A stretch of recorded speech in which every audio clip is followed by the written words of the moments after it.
welcome to Brew Tapcast. I am Tap here for another Flesh and Blood Monarch preview video. This is Pints and Previews. We've got our nice pint here. We're going to go over the previews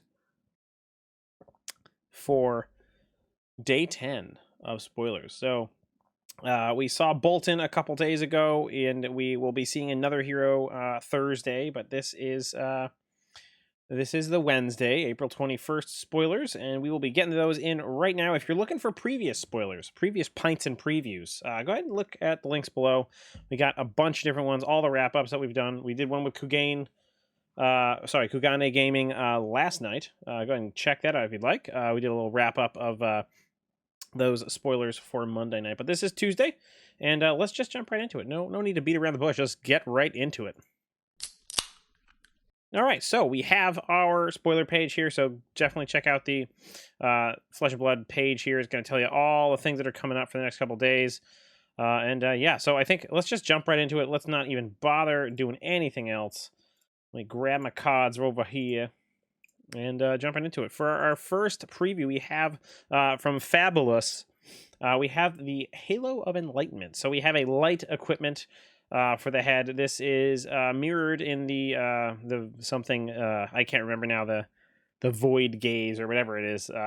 Also a zero defense dark or shadow equipment for the head as well. So this one, zero spell void 2, just like that one as well. So spell void again allows you to prevent as a one-time thing. You can prevent 2 arcane damage that is coming towards your hero.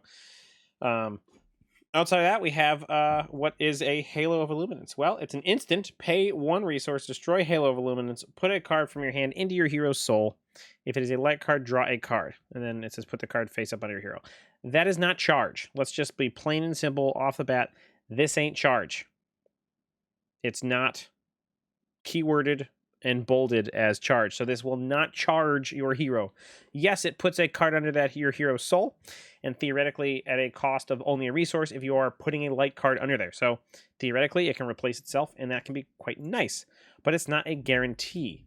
So in that regard, it's just okay. That said, you can envision scenarios that this is really good. I definitely think for limited, this will be useful if you're able to just have enough stuff in your soul. Constructed might see some play, but you can definitely think of a scenario where you are you have an onboard trick. So if someone is expecting, all right, well, they have no way to give this go again, like say they're playing Bolton and you have a buff on your attack and you could theoretically give it a go again with his reaction ability, the Bolton reaction. That's what I'm calling it, the Bolton reaction. It sounds like a goofy scientific thing. But yeah, the Bolton reaction allows you to give something go again if it has higher than its normal base power. So theoretically, if you had something like that, but you had nothing banished under your hero's soul, you could, boom, crack your Halo of Illumination and then go ahead and get something under your soul and then give it go again. So theoretically, this can be useful as an onboard trick, and I think it might see some play. I can definitely see it great with the hatchets, being able to give stuff a go again and then, chop it in with a hatchet, stuff like that. I think it'd be pretty nice.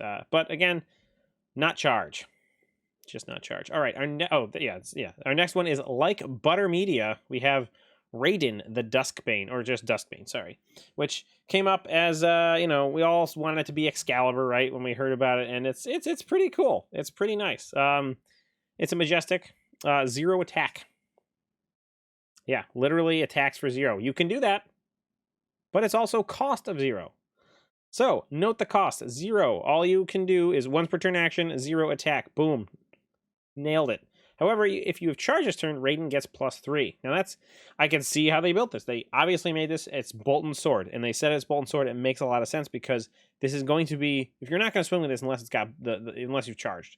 So it's inherently got the bonus of both of his abilities. The +1 because you've charged, you get +1 if they block with an attack action.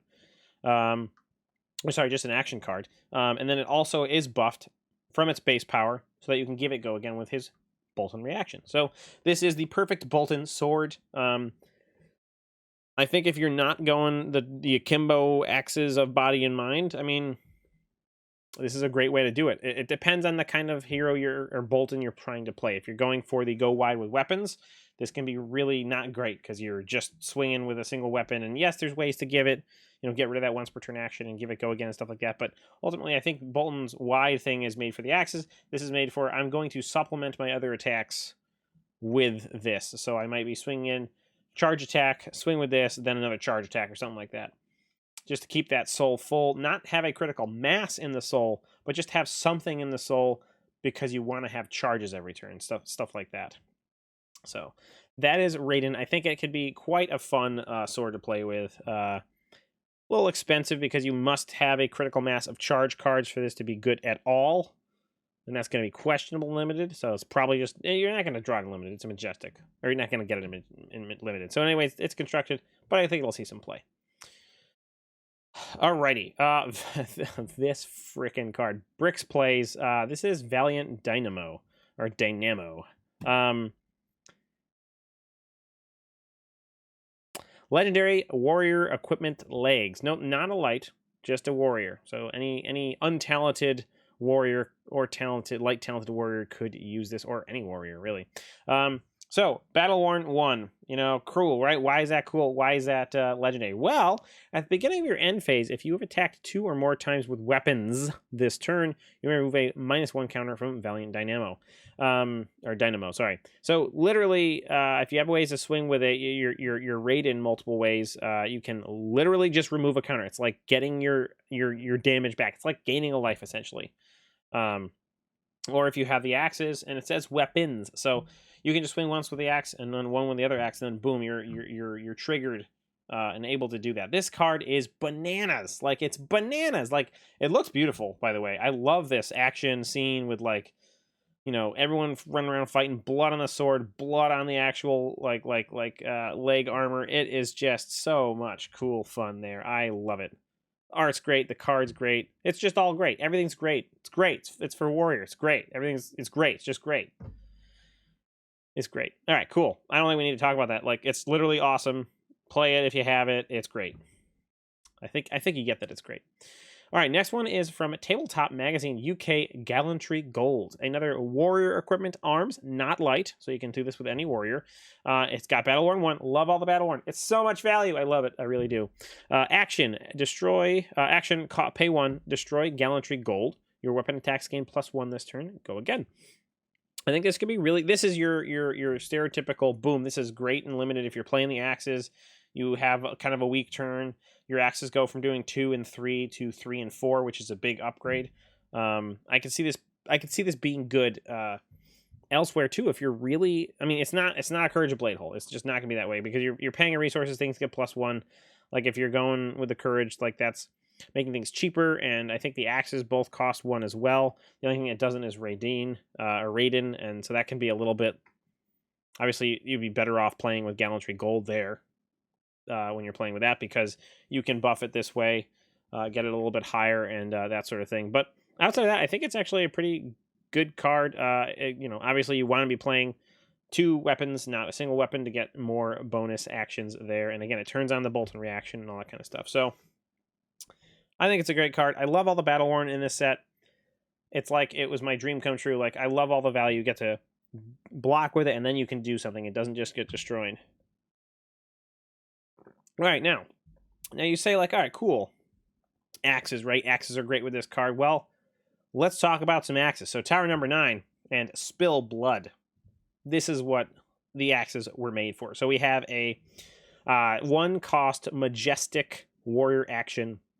This is a red pitch. Axes you control gain +2 and dominate until end of turn. Go again.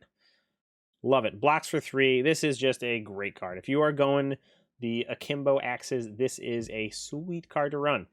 You can play it. You can envision a turn where you can just go to town. You can get your lumberjack status, like, all the way up here. You can hopefully attack twice with your axes in a single turn and just, like, literally slice and dice. I love it. I think it's great. It's just being able to give those axes. So now the axes are up to 4 and 5 damage with Dominate. So likely they will be seeing some damage come through. If you have any on-hit effects for your weapons, you're probably going to hit with at least one of them. They can't have that many things that you could do. And then being able to have this buff turn on the Bolton reaction is just great. Like, I can really see some really strong builds with these axes. and Bolton. So I like Spill Blood. I think it will see play if the go wider and dual wielding Bolton is something that actually is there, or if people stick to Raiden if charge is good, then maybe this will fall out of favor. But I like that it's actually cool. You can see Bolton being played multiple ways. We don't really see that in I guess in Dorinthia right now. Dorinthia is kind of this just go tall. Like you could try to go, well, you can't really. There's another way to play her, and so this is a nice way because Bolton can do a couple different ways of play, and I think that that's really cool, and I like it a lot. So, all right, our next one is from Intrinsic Gaming. We have Dusk Path Pilgrimage. So this is a rare warrior action, blocks for 3, cost of 1. This is the red pitch. It says your next weapon attack this turn gains +3, and if it hits, you may attack an additional time with this weapon this turn.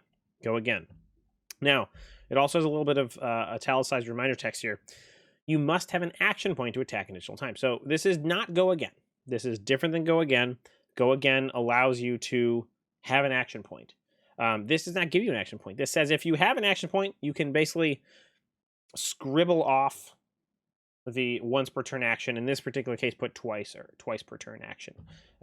So right now, if you look back at Raiden, Raiden said a once per turn action attack.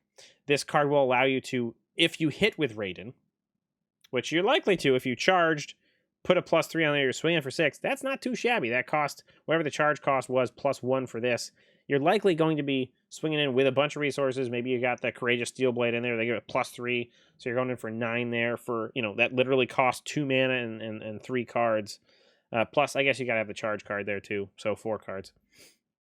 You're likely going to hit. And then with Raiden being a free attack, and it has a boost, or it has the charge thing, and if you put the Steel Blade on there, it's already attacking for 6. So I can see a pretty nice turn with this, and somewhat surprising. So now the red one, I assume, is the 3+, and then we have yellow and blue doing 2 and 1.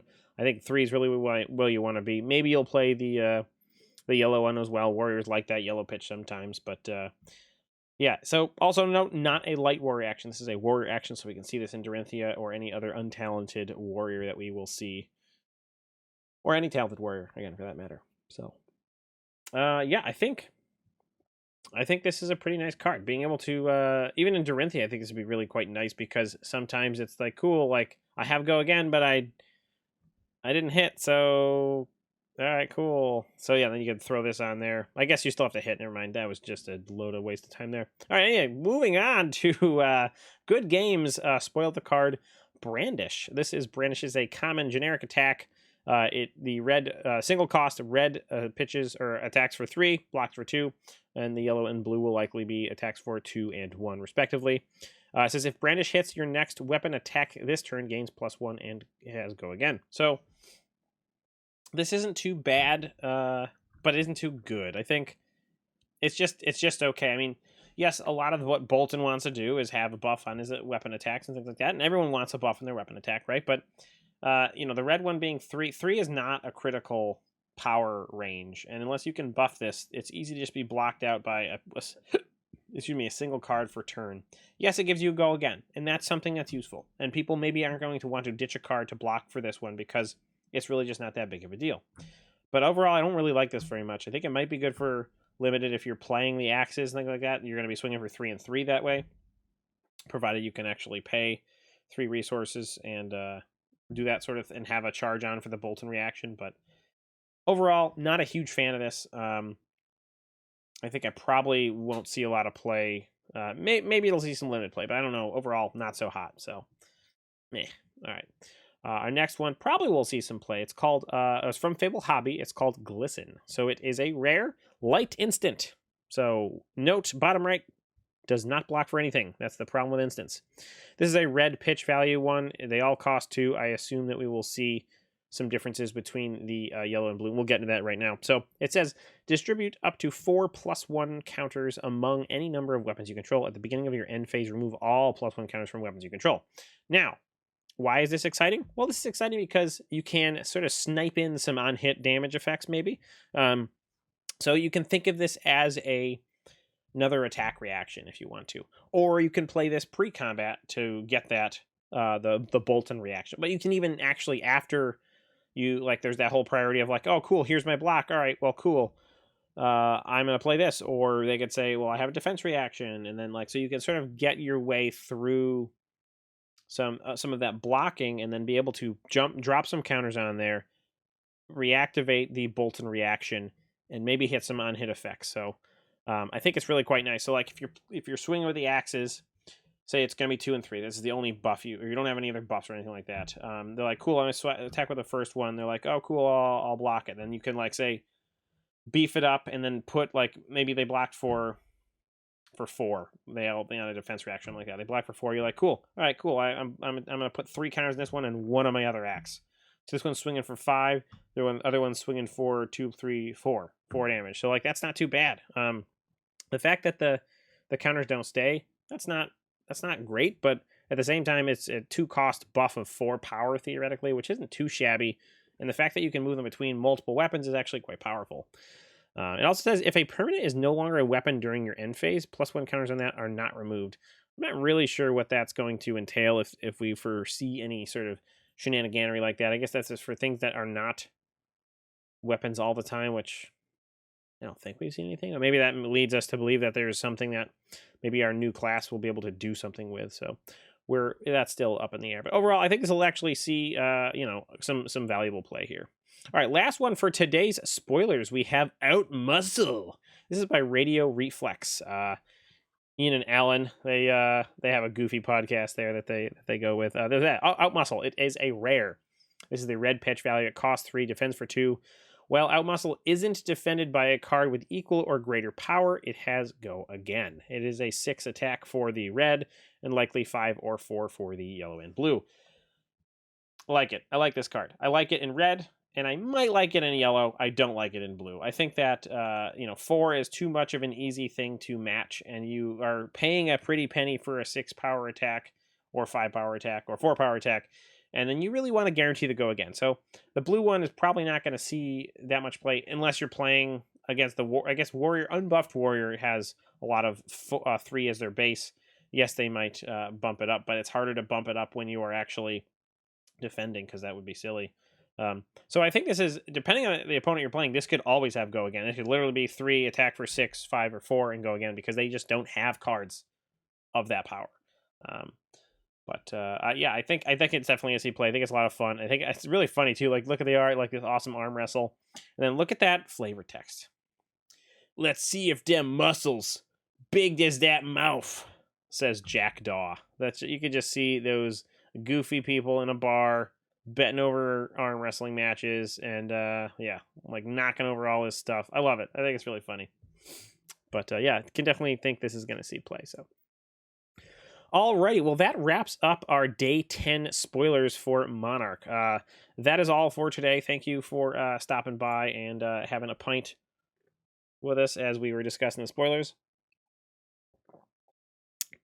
But that'll be all for Brew Tap Cast. We will see you again. Oh, I should say, there'll be other spoilers. We'll throw those down right over here. You'll see the ones that are coming up in the next couple days, but we will be back to cover those as well. Don't worry about that. But for right now, this is Tap saying thank you for watching, good night, and good luck, and cheers.